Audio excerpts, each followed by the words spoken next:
She has been erratic, Your Honor, volatile, completely unable to cope with the responsibilities her father left behind. My stepmother didn't even look at me when she said it. She was looking at the judge, performing grief the way she had performed everything in her life, with just enough moisture in her eyes to seem real, and just enough steel in her jaw to seem strong. She had rehearsed this. I could tell by the way she paused after volatile, letting the word land in the room like a stone dropped into still water. I didn't say anything. I looked down at my hands, folded on the table in front of me. Then I looked at the small digital recorder sitting next to my legal pad. Then I looked at the clock on the wall of the Cook County Probate Court, 11:47 in the morning. Let me ask you something. Has someone who was supposed to love you ever stood in front of a room full of people and described you as broken? Just drop a yes in the comments if you've been there. I want to know how many of us have sat in that chair, listening to someone dismantle our character with a smile on their face. My stepmother's name is Diane. She married my father 4 years ago, when I was 26 and he was 61, and she was 44. And everything about their relationship felt like a transaction I wasn't invited to review. My father, Robert, was a good man who had spent 30 years building a commercial real estate portfolio in Chicago that was worth, at the time of his death 8 months ago, approximately $9 million. He left it to me, every last bit of it. The buildings, the accounts, the investment funds, the modest house in Lincoln Park where I grew up. He left it all to me in a will that was notarized, witnessed by 2 of his oldest friends, and filed with his estate attorney 11 months before he died. He had been sick for 2 years. He had time to think. He had time to be clear. Diane's lawyers contested the will within 3 weeks of the funeral. Their argument was that my father had been unduly influenced in his final months, that I had isolated him, that I had manipulated a dying man into cutting out his devoted wife. And when that argument didn't gain enough traction on its own, Diane's lawyer, a man named Marcus Webb, added a second layer, that I was, myself, unfit to inherit anything at all. Because I was unstable. Because I was grieving badly and making irrational decisions. Because in the 8 months since my father died, a significant amount of money had gone missing from an account attached to his estate, and I had done absolutely nothing about it. That last part was true. I had watched it happen. I had seen every transfer, tracked every wire, logged every timestamp. I had sat in my apartment on North Clark Street with 3 monitors and a cup of coffee, and I had watched $160,000 move out of a secondary operating account in 17 separate transactions. And I had not called the police, had not filed a fraud alert, had not even changed the account password. Because I needed her to keep going. I need you to understand something about the kind of patience I am describing. It is not the patience of someone who doesn't care. It is the patience of someone who cares so much that they are willing to feel the wound every single day without flinching, because they know that flinching too early means the wound never heals properly. It means the person who cut you walks away with a bandage and an apology instead of consequences that actually match what they did. I had watched my father decline for 2 years. I had driven him to his oncology appointments while Diane was at her boutique on Armitage Avenue. I had sat with him through the nights when the medication made him confused and frightened, and he called me by my mother's name. I had held his hand when he finally stopped breathing on a Tuesday morning in October, with rain on the window and a Cubs game playing softly on the television because that was what he wanted. And then, before his body was even cold, Diane had started making calls. The psychology term for what I did next is called strategic disengagement. It is different from the gray rock method, though it borrows from the same idea. You don't just become unresponsive. You become invisible. You appear to surrender just enough that the person who wants to destroy you stops looking for traps and starts counting their winnings. You let them believe they are winning so completely that they stop being careful. Diane stopped being careful about 4 months ago. That was when the transfers started. Marcus Webb stood up now, adjusting his cufflinks in the way men do when they want you to notice how expensive those cufflinks are. He had silver hair and a voice that sounded like it had been aged in a barrel of confidence. He was very good at his job. I had spent 6 weeks researching him specifically. Your Honor, he said, we are presenting today's motion on 2 grounds. First, the undue influence exerted by the respondent, Claire Harmon, on the decedent in the final period of his life. Second, and more urgently, the demonstrated financial incompetence of the respondent, as evidenced by the catastrophic mismanagement of estate assets since the decedent's passing. He walked to the bench and placed a stack of documents in front of Judge Patricia Callahan. She was in her late 50s, reading glasses pushed down her nose, expression completely unreadable. I had researched her too. These bank records, Marcus continued, show that over $160,000 have been transferred out of a secondary account belonging to the Harmon Estate Trust. The transfers began in January. They are ongoing. The respondent has filed no police report. She has raised no fraud alerts. She has not, as far as we can determine, taken any action whatsoever to investigate or recover these funds. He turned to face me. He had the kind of deliberate eye contact that was meant to feel like pressure. A woman who cannot protect $160,000, he said, cannot be trusted to steward a $9 million estate. Diane pressed a tissue to the corner of her eye. She was wearing black, still, 8 months later. She had worn black every time I had seen her since the funeral. I had started to wonder if she had simply retired all other colors, or if it was a costume she put on for public appearances. The people in the gallery, my father's brother Gerald, 2 women from Diane's book club who had apparently come to watch, and a man I didn't recognize who kept taking notes, they all looked at me with the specific expression of people who have already decided. Gerald shook his head slowly. He and I had not spoken in 4 months. He had called me once after the will was filed, told me I was being selfish, told me my father would have wanted to take care of the woman he loved, and when I had simply said, "I understand your perspective," Gerald ended the call without raising my voice. He had interpreted that as coldness, as proof that something was wrong with me. That was fine. I had documented that call, too. Judge Callahan looked up from the records. "Miss Harmon," she said, "these documents indicate a significant and ongoing financial loss. Do you have an accounting for where this money went and why no action was taken?" The room was quiet in the way rooms get quiet when people are pretending they aren't holding their breath. Diane sat back slightly in her chair. Not enough to be obvious. Just enough that her lawyer, who was watching her, would know she thought this was over. I picked up the blue folder I had placed on the table when I arrived that morning. I had not opened it once during the entire hearing. I had not referred to it, had not shuffled through it, had not done any of the things people do with documents when they are nervous and want to look busy. It had just sat there, waiting. "I have an accounting," I said. I stood up slowly. I was wearing the same gray blazer I had worn to my father's funeral. Not because I was still grieving, though I was. Because it was the blazer he had bought me when I graduated from Northwestern, and I wanted him in the room with me today. "The money didn't go to shell companies," I said. "It didn't disappear. I know exactly where it is. Every dollar. I've known where every dollar was going in real time since the first transfer on January 9th. I walked to the bench and placed the folder in front of Judge Callahan. I didn't rush. I had practiced this walk in my apartment. Not because I was performative, because I had learned, watching my stepmother for 4 years, that the speed at which you move in a room full of people tells them how afraid you are. I was not afraid.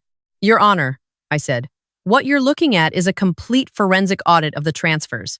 Each one traces back to a single origin point, the same device, the same IP address, registered to a residential property at 2241 North Burling Street." I turned to look at Diane directly. I kept my voice level. "That is my stepmother's home address." The book club women looked at each other. Gerald's head came up. Marcus Webb's pen stopped moving. Diane's expression did not change immediately. That was interesting. Most people, when caught, show it in the first second. A flicker, a swallow, a shift in the eyes. Diane held her face still for a full 3 seconds before something moved behind her eyes that was not grief and was not confidence. It was calculation. She was already working on the next move. "That is a fabrication," she said, turning to her lawyer. "Marcus, she fabricated these records. She works in finance. She has the technical ability." "The audit was conducted by Meridian Forensic Accounting," I said, still facing the judge. "They are a third-party firm with no prior relationship to me or to my father's estate. Their methodology is included in the folder, along with their certified findings and the credentials of the lead examiner." Judge Callahan was reading. Her face remained neutral, but she had gone very still in the way that people go still when they are encountering information that is changing their understanding of a situation. "But why?" she said, not looking up. "Did you allow it to continue? $160,000 is not a small sum. If you had this tracking capability from the beginning, why not stop it at the first transfer?" And there it was. The question I had been waiting for. The question everything else depended on. I looked at Diane when I answered. Not the judge, Diane. "Because of the threshold," I said. I explained it clearly, without jargon, without theatrics. A single transfer of even $50,000, if contested immediately and traced back to Diane, would have produced, at best, a civil dispute, a negotiation, an agreement to repay. Maybe a restraining order. Diane would have written a check. Her lawyer would have called it a misunderstanding, and she would have been back in probate court 6 months later with a new approach and a cleaner paper trail.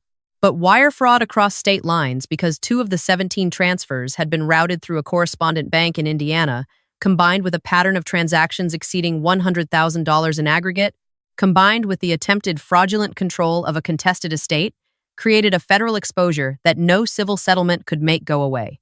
I needed the pattern, I said. I needed the total. I needed her to cross the line from a family dispute into a federal matter. So I left the account accessible. I disabled the security flag that would have triggered an automatic freeze. I waited. The room was completely quiet now. I didn't lose $160,000, I said. I spent it. The same way an investigator spends money building a case. Because I knew that if I stopped her at $50,000, she would find another way to come after everything my father left me. And I needed this to be the last time. Diane's composure finally cracked. Not dramatically. It wasn't the movie version where someone slams their hand on the table and shouts. It was quieter than that, and in some ways more satisfying. She leaned very close to Marcus and whispered something, and I watched him close his eyes for exactly 1 second. He knew. He hadn't known before. He had been running a legitimate legal strategy on information his client had filtered for him. But he was smart enough to understand, in this moment, that the woman sitting next to him had given him a case to argue without telling him what the other side had in a folder. "Your Honor," Marcus said, and his voice was different now. The barrel-aged confidence thinned out to something more careful. "We would request a brief recess to—" "I'm not finished," I said. Judge Callahan looked at me over her glasses. Then she looked at Marcus. Then she said, "Continue, Miss Harmon." I watched something move across Diane's face. A decision. She reached into the leather portfolio on the table in front of her and removed a single sheet of paper, ivory-colored, aged at the edges in the specific way that paper ages when it has been kept in a drawer for a long time or when it has been treated to look that way. She handed it to Marcus, and Marcus handed it to the bailiff, and the bailiff handed it to the judge. "Your Honor," Diane said, and her voice was back to the performance register, warm and wounded and controlled. "I have held on to this because I did not want it to come to this. I did not want to use Robert's own words against his daughter, but she is lying to this court, and I cannot allow that." Judge Callahan examined the paper. "This appears to be a handwritten letter," the judge said. "From my husband," Diane said. "Written 14 months ago, when he was still well enough to write clearly. In it, he expresses his wishes regarding the management of his estate, and specifically his concerns about Claire's state of mind in the event of his death. He loved his daughter, but he was worried about her. He was worried she would not be able to handle the grief. And he specifically asked me to oversee the transition of assets to protect her from herself." The gallery shifted. I heard Gerald exhale. The note-taking man in the back wrote something down. Judge Callahan read the letter in full. Then she looked at me. "Miss Harmon, this letter, if authentic, suggests your father had reservations about your capacity and wished your stepmother to play a supervisory role. Do you have a response to this document?" Every person in that room was watching me. Diane was watching me with the specific focus of someone who has just played their final card and is waiting to find out if it was enough. I looked at her for a long moment, long enough that she would wonder, long enough that the room would begin to believe, for just a breath, that maybe she had won. Then I reached into my bag and removed a second folder. This one was red. "That letter is a forgery," I said. I didn't say it like an accusation. I said it like a fact. The way you say the sky is blue, or the interest rate is 6%, flat and certain, and requiring no decoration.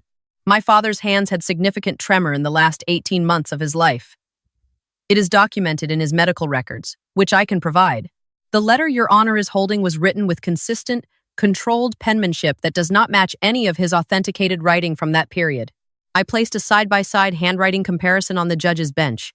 My father's actual letters to me cards from the last 2 Christmases.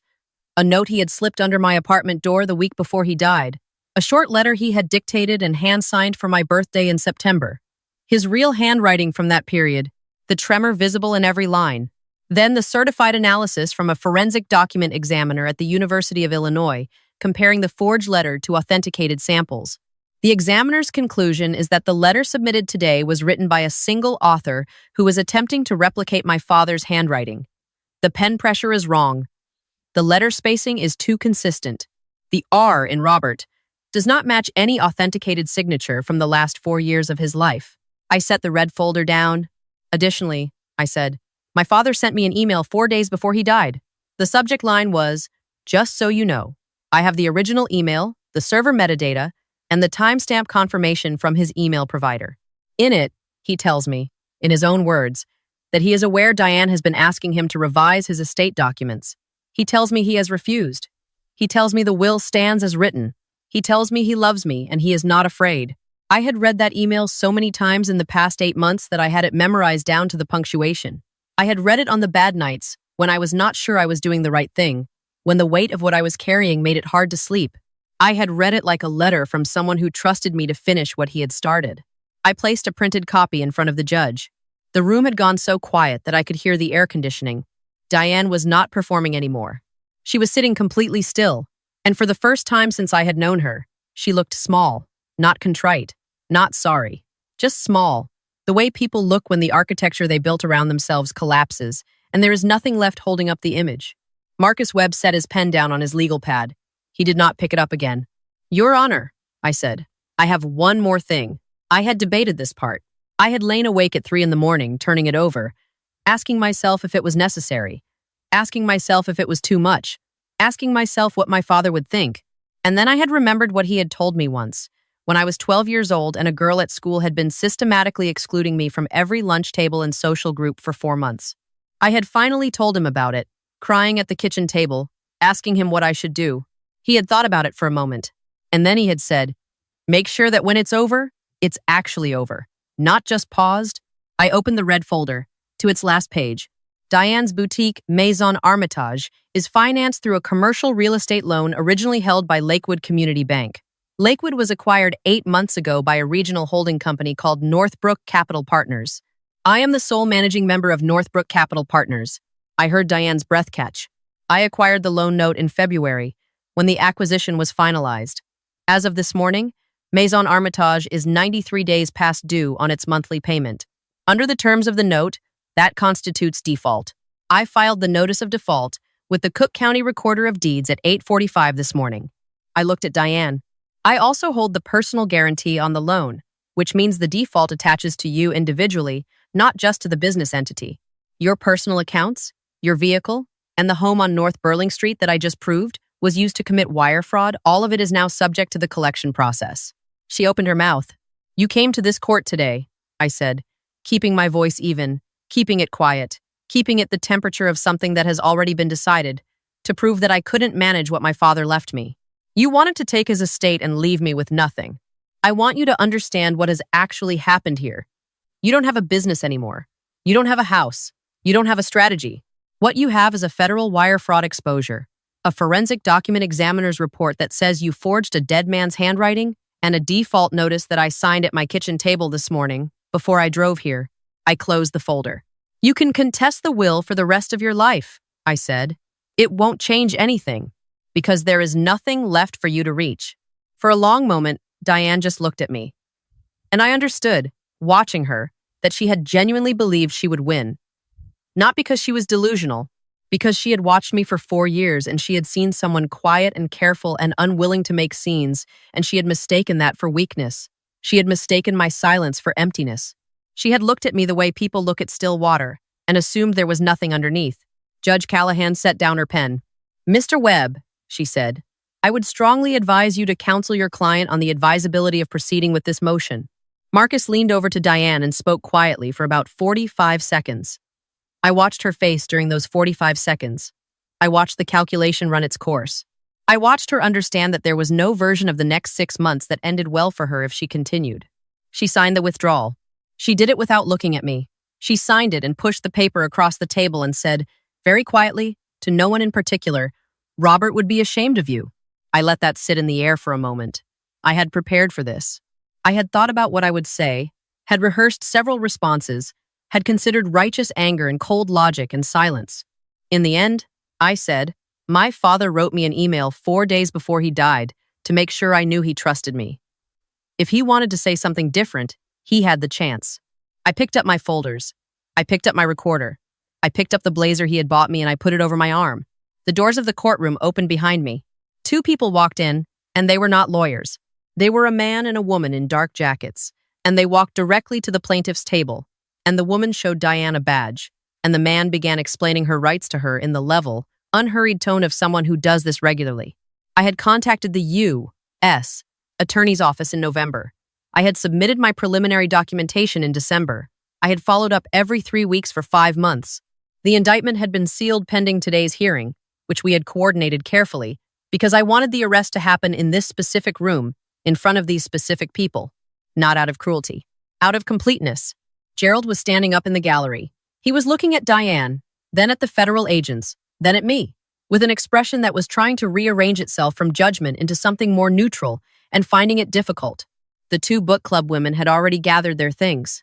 I didn't say anything to him as I passed his row. He had made his choices over the past 8 months, and they were between him and his conscience. What I felt for him in that moment was not anger. It was something closer to exhaustion, the way you feel towards someone who was never going to choose you, and you have finally, completely, stopped waiting to be surprised. Outside, the October air was cold and clean, and the trees along the Daily Plaza were bright orange, the way Chicago trees get in October when the sky is so blue it looks borrowed. I sat down on one of the low concrete benches and I let myself feel it for a minute. Not triumph. Something quieter than triumph.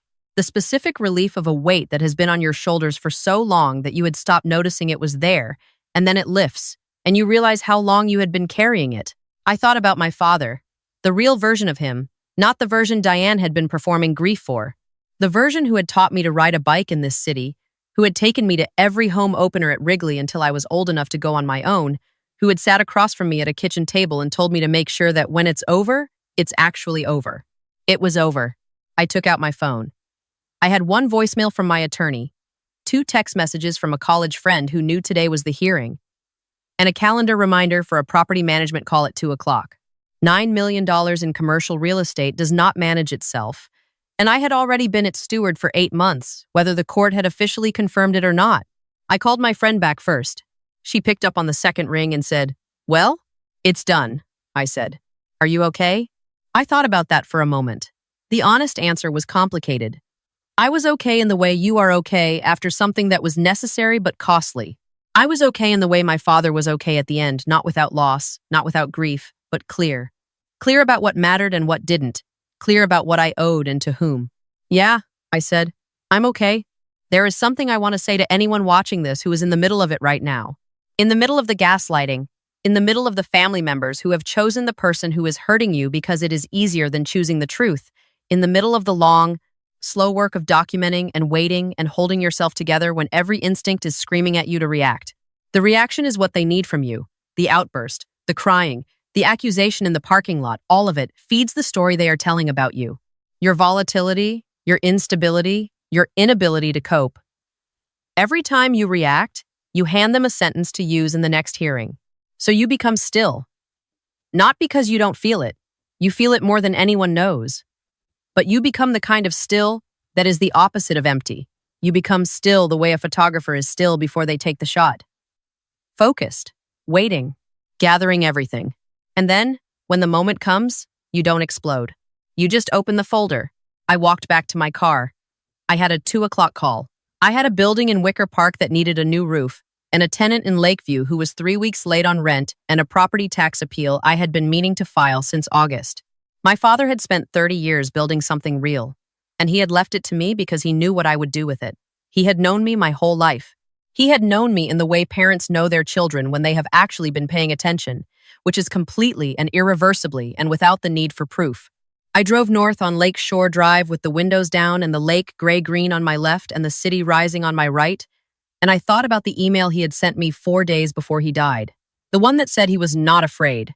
I don't think he was, at the end. I think he had done everything he needed to do. I think he knew the folder was ready. I think he was counting on me to open it at exactly the right moment. And I did, Dad. I really did.